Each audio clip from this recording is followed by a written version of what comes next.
KSU പ്രതിഷേധം. Principal ബോർഡിന് മുകൾ ലോക്കൽ കമ്മിറ്റി ഓഫീസ് എന്നെഴുതിയ ബോർഡ് സ്ഥാപിച്ച KSU പ്രവർത്തകർ.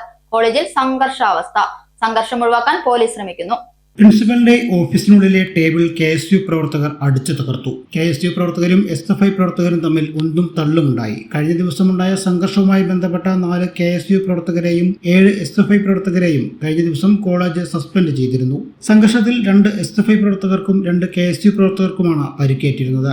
SFI പ്രവർത്തകരെ സസ്പെൻഡ് ചെയ്ത നടപടികൾ ഉടൻ പിൻവലിക്കണമെന്നാവശ്യപ്പെട്ടാണ് SFIയുടെ പ്രതിഷേധ സമരം. അതേസമയം KSU വനിതാ നേതാവിനെ മർദ്ദിച്ച സംഭവത്തിൽ SFI പ്രവർത്തകർക്കെതിരെ നടപടി കടുപ്പിക്കണമെന്നാണ് KSU പ്രതിഷേധക്കാരുടെ ആവശ്യം. പോലീസ് സ്ഥലത്തെത്തി സംഘർഷാവസ്ഥ നീക്കാൻ ശ്രമിക്കുന്നുണ്ട്. പ്രിൻസിപ്പൽ രാജേഷ് SFIക്ക് സംരക്ഷണം നൽകുന്നുവെന്നാണ് KSUവിന്റെ ആരോപണം. KSU പ്രവർത്തകർ ഓഫീസിനുള്ളിലും SFI പ്രവർത്തകർ ഓഫീസിന് പുറത്തുമാണ് പ്രതിഷേധിക്കുന്നത്.